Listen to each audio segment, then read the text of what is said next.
Barcelona just showed Real Madrid how it's done, how to beat a Segunda Division team. Racing Santander. They're not like Albacete. They're actually first in the Segunda Division, and they were in a pretty good run of form in the previous few games. I'm pretty sure they were top of the La Liga Segunda Division, and and it could have been a very difficult game. In fact, it was a difficult game for the first half and for the first 40-50 minutes. It was a pretty difficult game for Barcelona because they were sitting in a low block. We will get onto that later, but like 2-0, Ferran Torres goal and Lamine Yamal goal. It was really lovely. How we won. At late into the game though, however, I was so scared. But yeah, that this man. Jean Garcia, he is the savior of this club. He is the signing of the season. I don't care what anyone says. He is literally the signing of the season. He saved us so many times already. I guarantee you guys, if we had a Jean Garcia last season, we would have won the Champions League.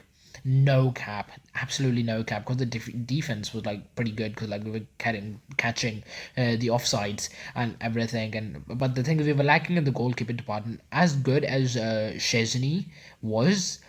He's no Jean Garcia to say the least. I know he used to be pretty good. He benched Peter Cech back at Arsenal, which insane. So like, I mean, but he's old. He was 35 last year. He's gonna be 36 this year. So like, yeah, not the same kind of guy anymore.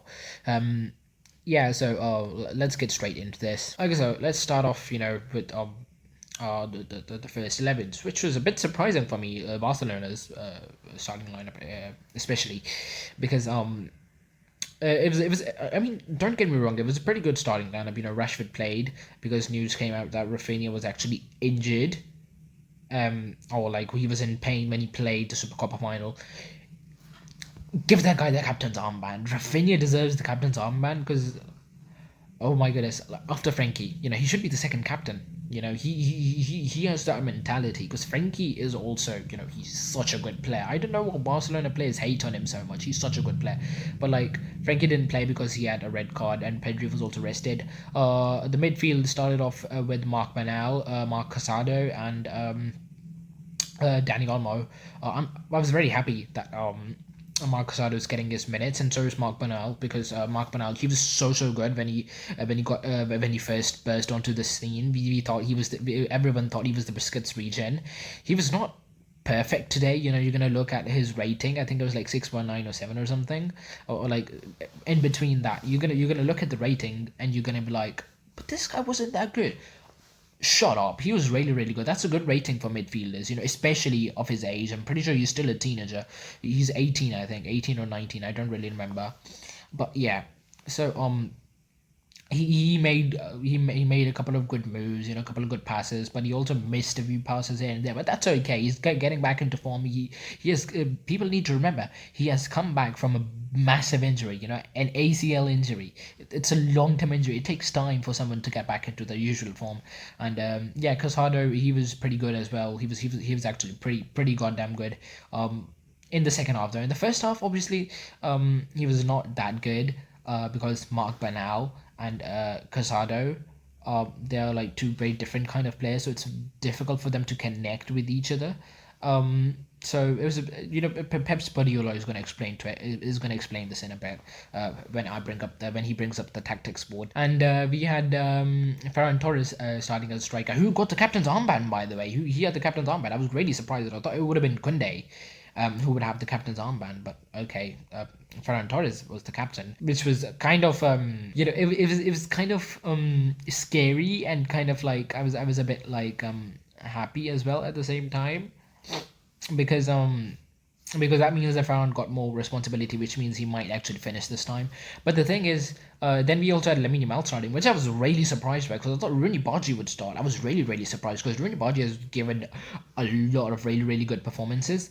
So I thought Rooney Bargi would start, but Lamine Yamal started, and I think Hansi Flick should have rested Lamine Yamal, especially with his like pubalgia injury, and everything, and yeah, so like, yeah, Lamine Yamal should be rested.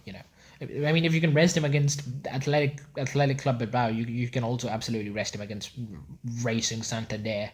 You know, so Yeah, and then defenders, it was like Eric Garcia got a rest finally, well deserved, well deserved. I think that's the first game that he hasn't played since the season started, which is insane.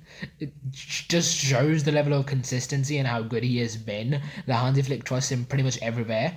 But yeah, Eric Garcia got his much deserved rest, and the rest of the backline was same. Kunde is right back, and Kubasi as his supporting centre back with Gerard Martin and Balde on the left flank alongside Marcus Rashford.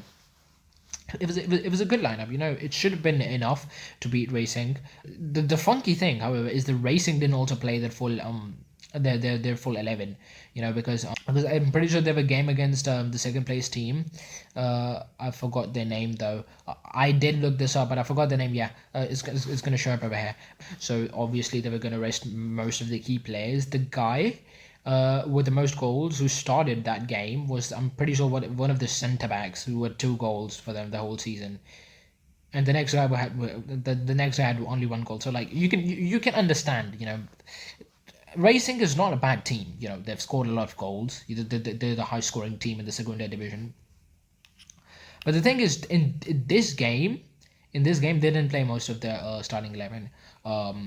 Okay, so they also played a very, very, very defensive game. It was crazy Harambo. I'm pretty sure they played a 5 at the back system, which we had crazy difficulty opening up.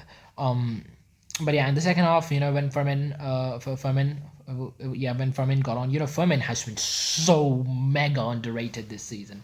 Oh my goodness, he's been so underrated. He is definitely better than Jude Bellingham this season, and you guys cannot say anything. Jude Bellingham, apart from that one season he's had with Real Madrid, for Real Madrid, in which they won the Champions League. I think it was the 23-24 season. Other than that, I seriously do not remember any good performances from him for Real Madrid. He was mid in the 24-25 season. He's been mid so far in the 25-26 season. I have absolutely no clue how he made it into the 24-25 FIFA World 11. It's a crazy PR, but Fermín López is definitely doing better than him. Fermín López already has 18 goal contributions, by the way, for Barcelona in all competitions, which is incredible. It's only January. It's insane. This kid is a mega talent, and just to think, Chelsea were only bidding 40 million for this kid. Robbery, it's a good thing. It's a good thing we didn't sell him, because this guy is not worth 40 million. He's worth at least 90 or 100 million. That he is so good. He was, when he was brought on, he changed the entire mindset of the team as well. We started getting more opportunities, more chances, and Marcus Sarr also started performing really, really well after he was brought on, because that brought some kind of balance into the team, I guess. And yeah, and Lamine Yamal. It was a very good game from him. Most of attacks were from the right flank, as most of the times throughout the season. He was so good. He was getting double teamed or triple teamed, even. And then that's where I think João Cancelo would be a great fit for Lamine Yamal. Even he's gonna cut inside, he's gonna underlap him, and then he can also overlap him. Jules Koundé is pretty good at that too, but he's not as good as João Cancelo, because João Cancelo is a very, very intelligent and a very, very smart player. I was hoping that João Cancelo would start this game over Jules Koundé. Obviously, João Cancelo does not provide the defensive cover that Koundé does, which Koundé's defensive output has not been that good this season either. But he's slowly getting better. He's slowly getting back into form. So yeah, won't say anything about that. Ferran Torres, the goal he scored was really, really nice. You know what? Talking about that, I'm gonna bring on, I'm gonna bring on my good friend Pep Spudiola. He's gonna explain the tactics and what led to the first goal, because it was brilliant, and some of the other chances that were created. He's gonna bring up the tactics board. Is gonna show everything to you, so you guys understand clearly what happened. Take the floor, Spud. Take the floor, Spudiola. Okay. Listen.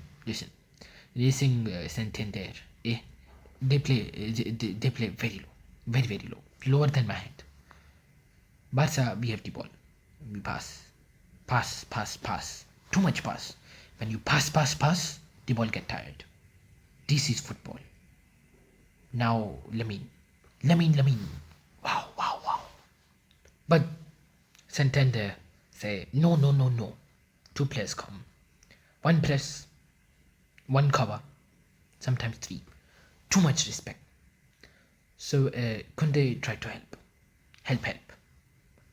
He tried to overlap, underlap. Defensively, very good, very good. Responsible, very responsible. Like insurance. But Cancelo, less defending, yes, very less, very less. But more problems, more problems, more chaos, more competitions, chaos.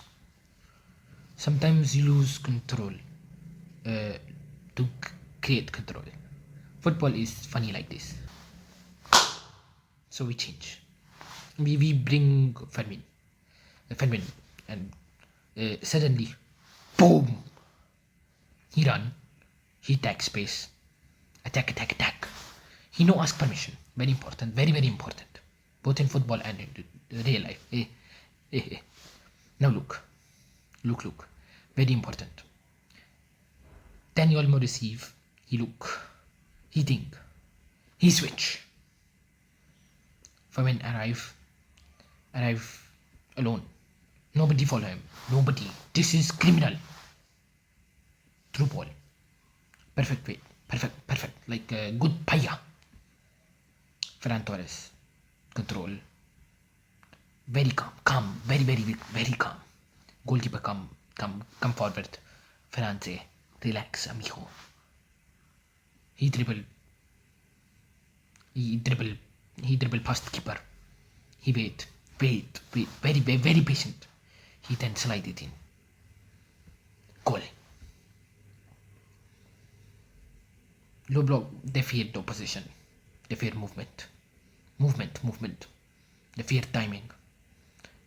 They fear players who attack space again and again. Gracias, Fermín. Thank you for an amazing explanation, Spudiola. Well, anyways, that was pretty much it for the video. Barcelona literally they somehow won against this crazy Aram ball team. It was a great game for both teams. Jean Garcia, I cannot stress how good that guy is. Those guys played with actual passion. This game was a lot more difficult for Barcelona than the Real Madrid game. I'm not even gonna lie. We could have gone to extra time. We could have actually lost as well.